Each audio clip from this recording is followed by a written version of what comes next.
This video describes a feature of the PID block, generally known as PV tracking.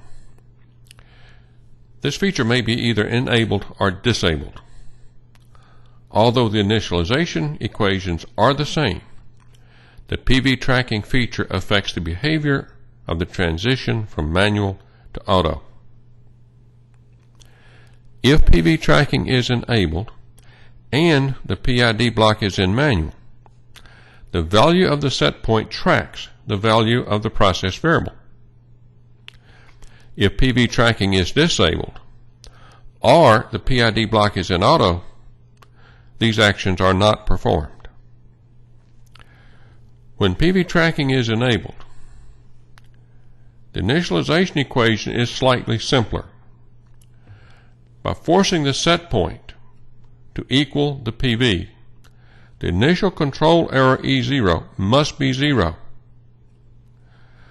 The initialization equation simplifies to the initial value of the controller output bias, M sub r 0, is equal to the controller output in manual, M sub 0.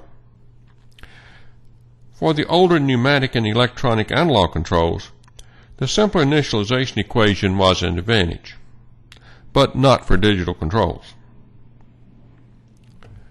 To examine the PV tracking specification for the hot air temperature controller, open the configuration window.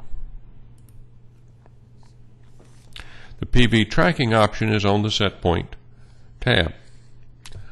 Two options are available. The option Tracks Process Variable is PV tracking enabled. The option Holds Current Value is PV tracking disabled. Currently, PV tracking is disabled. Open the Tuning Parameter tabs. The controller gain is 1% to percent. The reset time is 1.5 minutes. The controller is using proportional and integral. Close the configuration window. For the hot air temperature controller, PV tracking is currently disabled. The following statements apply. The value of the set point can be changed with the loop in manual. The value of the set point is used in the initialization calculations.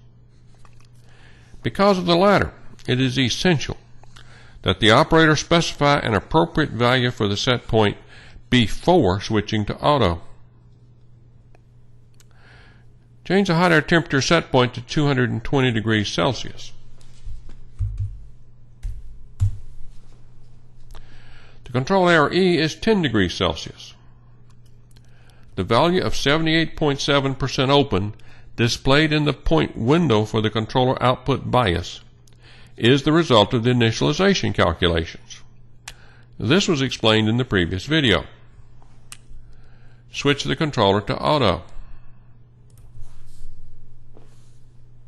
The controller responds so as to drive the PV to the set point of 220 degrees Celsius.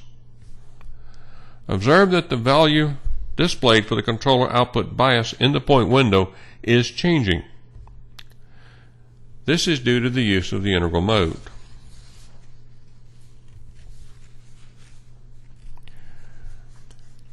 Let's enable PV tracking for the hot air temperature controller. First, switch to manual. Then open the configuration window. Then select the Set Point tab. For in-manual set points, select the Tracks Process Variable option to enable PV tracking. Save the change. Attempt to change the set point. The message indicates that this is not allowed when the controller is in manual and PV tracking is enabled.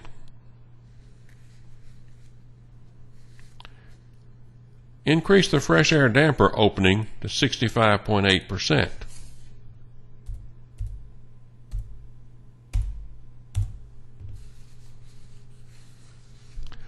This causes the value of the hot air temperature to decrease. Because PV tracking is enabled, the value of the set point changes with the PV. However, the value of the controller output bias remains at 84.3% open, which is the same as the fuel gas valve opening. The controller is in manual with a set point of 209.2 degrees Celsius. Let's go to auto with a set point of 220 degrees Celsius. Two actions are required and in the following order.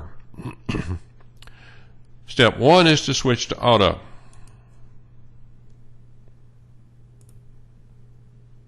The controller output remains at 84.3% open, so the transition is bumpless.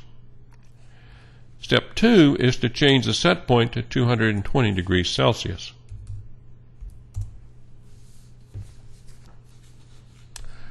The controller output abruptly increases, a behavior known as the proportional kick. The transition from manual to auto is bumpless. However, the controller output abruptly changes when the value of the set point is changed. The main consequence of the choice for PV tracking pertains to operator training. The switch to auto is simple. Select the loop, hit the auto button. But in addition, the value of the set point must be correct, and this is the responsibility of the process operator. With PV tracking enabled, the operator first switches the loop to auto and then enters the desired value for the set point. With PV tracking disabled, the operator first enters the desired value for the set point and then switches the loop to auto. Which is the preferred option for PV tracking? The pros and cons of one option over the other largely cancel. After all, the impact is largely operator training. The PV tracking option is provided for each PID block. However, it is best to choose a preferred option for PV tracking and specify this for all loops. Regardless of the choice, exceptions are occasionally required. For example, advanced control configurations must also be initialized. Occasionally, this requires a certain PV tracking specification for one or more PID blocks. The integral mode is the subject of the next video.